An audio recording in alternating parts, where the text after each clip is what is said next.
Welcome to everyone to this conference organized by the Center for the Study of Bioethics and the Oxford Center for Neuroethics and the Center for the Promotion of Science and the Center for the Development of Liberalism.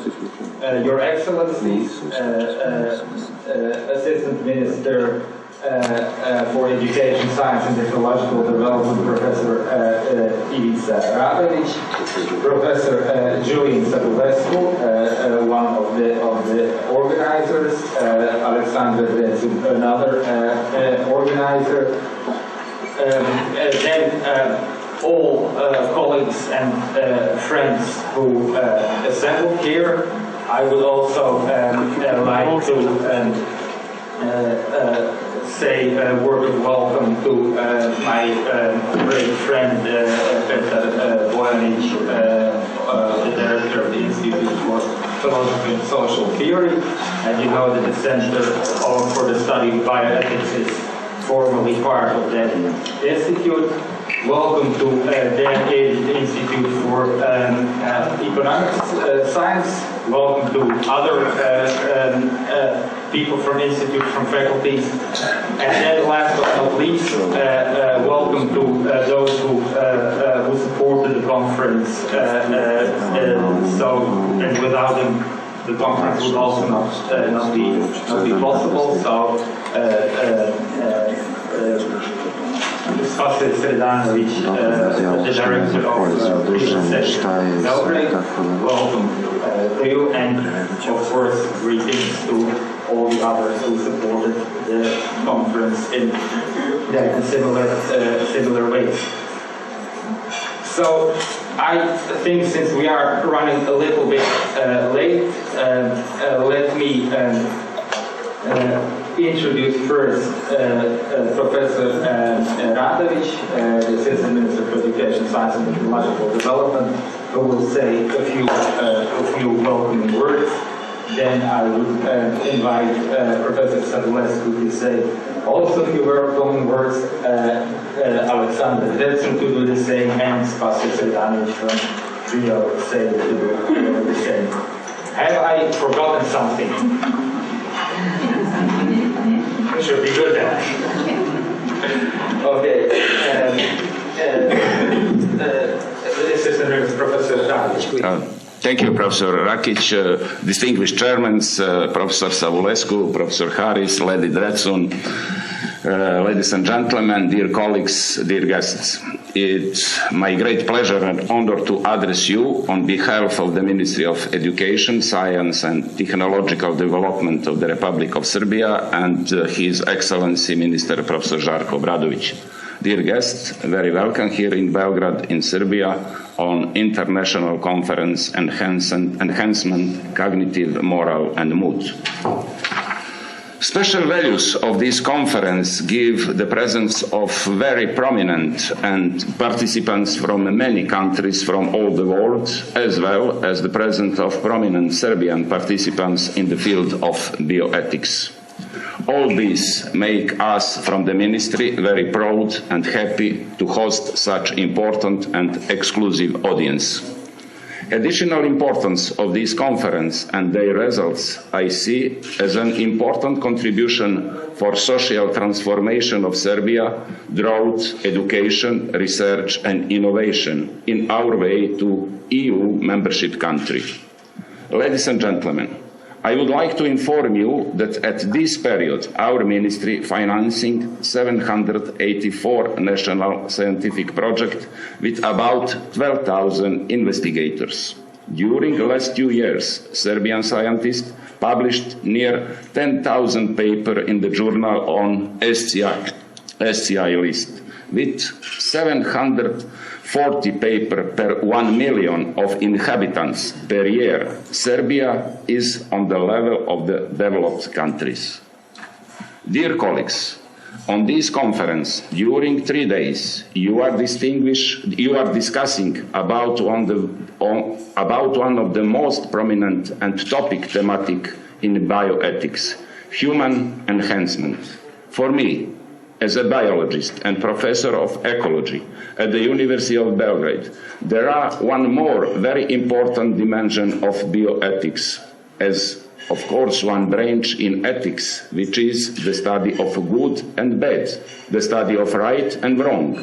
This dimension is environmental ethics, their standard and their three ethical perspectives: anthropocentrism, biocentrism, and ecocentrism, and they were recognized by Roderick Nash in his historical book from 1999, The Rights of the Nature.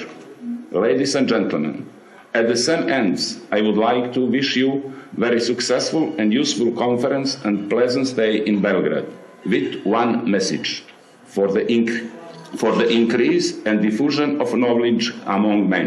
Thank you very much.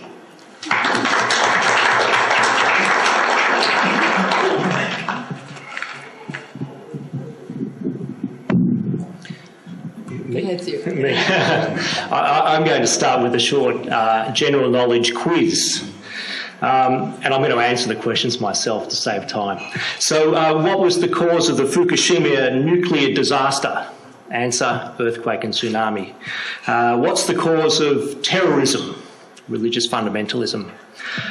What's the cause of global inequality? Unjust trade sanctions, corruption. What's the cause of climate change? Carbon emissions.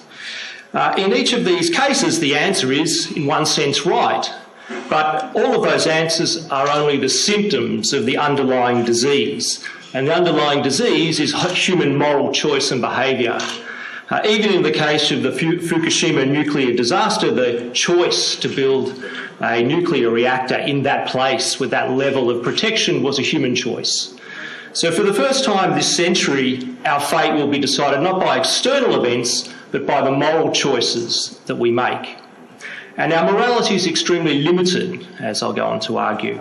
And the most important project in the world today is understanding human moral limitation and the ways of overcoming or enhancing that. So you are present at the most important conference there could be in the world today, because science will advance and tell us how to cure cancer or delay ageing.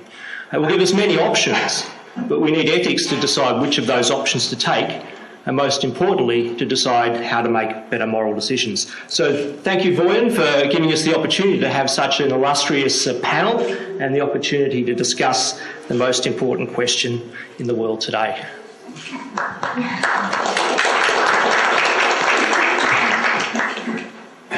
Thank you so much for coming today. It's a great privilege for us from the Center for the Promotion of Science, which is a public state body in charge for promotion of science and for bringing it closer to the public. And I would just add something on the top of what we have just heard. Fukushima was mentioned, a nuclear disaster. And I would like to share with you just a few lines from the book that I recently reread while looking for the book to publish it in Serbian, to translate it. That's the well-known The Pleasure of Finding Things Out by the Nobel Prize winner, the physicist Richard Feynman. In 1964, he says, "Science creates a power through its knowledge, a power to do things. You are able to do things after you know something scientifically. But the science does not give instructions with this power as to how to do good against how to do evil. I believe that the next science to find itself in moral difficulties with its applications is biology. And if the problems of physics relative to science seem difficult, the problems of the development of biological knowledge will be fantastic. Suppose that we were to discover the psychological basis of happiness or other feelings, such as the feeling of ambition. And suppose that we could then control whether somebody feels ambitious or does not feel ambitious. And finally, there is death. It is not at all inevitable, and that it is only a matter of time before the biologists discover what it is that is causing us the trouble, and that terrible universal disease of the human's body will be cured. Anyhow, you can see that there will be problems of a fantastic magnitude coming from biology." So that was 1964. And we are really honored that we have such distinguished speakers here in Belgrade. And there is huge interest in our public to learn more about these questions. And I will just end with one figure. We did a survey of public opinion related to science on a representative sample for Serbia. And we found out that 85% of people feel certain anxiety towards science. Fear was also mentioned in focus groups. They somehow think that scientists have come to a knowledge that might be dangerous in a way. And the biggest fear, when we went deeper in discussion with people, was related to genetics, to genetical modification, and to the pharmaceutical industry. So there are many topics that are interested for people in Serbia, that are interested for giants, that have inspired many of us to start this interesting and challenging journey in bringing science closer to the society. And we hope to start looking at these problems. And I want to invite you all to the public debate that will be held tomorrow in organization with distinguished guests that we have here at Robna Kuća Nama. And that discussion will be on purpose organized for public. And that's the place where we can ask questions that are not only scientifically tackled and understood, where we can all look at some questions and possibly some answers that even the giant like Mr. Richard Feynman has raised many, many years ago. Thank you so much, everyone, the organizers, the panelists, and special thanks goes to Mr. Bojan Rakic, with whom this event wouldn't be possible. We know that for more than a year now, he's been putting a lot of efforts to bring you all here and to provide Serbian public, also not only the scientists, with this special privilege to learn more about the future of the mankind. Thank you all again. Good morning, ladies and gentlemen. My name is Vasil Sredanovic, and let me say to you a few words in front of CryoSafe, European largest and leading stem cell bank. CryoSafe is storing over 240,000 samples from umbilical cord, blood, and umbilical cord from over 40 countries from 4 continents. Umbilical stem cells are adult stem cells, which means that they are ethically unproblematic. CryoSafe is present in Serbia since 2006. Very important part of our activities in Serbia are social responsibility projects.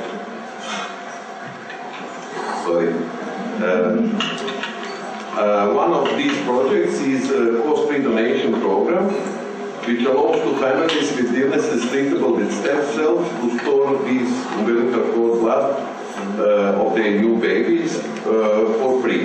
More than 50 families from Serbia are already in that program. Today it's possible from stem cells to make a new trachea, ear, nose, heart valves. Rapid development creates new problems, such as legislation of cellular therapy, which requires to work in parallel with development of medical advances. This field remains open for intertwining of sciences, medicine, philosophy, law. But it certainly cannot be longer avoided, and the fact that this type of therapy is not only improving the quality of life, but to the individuals who are terminally ill, allows not only more but also quality of lifetime. Because of this, we need to quickly prepare for these changes on all levels and facilitate progress in this new century, where apparently no longer exist sciences that are strictly separated. It is only important to scientifically and mentally adapt as soon as possible. Because of that, we think that is our obligation to be part of this conference and also sponsor of this conference. Thank you, Professor Rakic, and I wish you also a successful conference and pleasant stay in Belgrade. Thank you.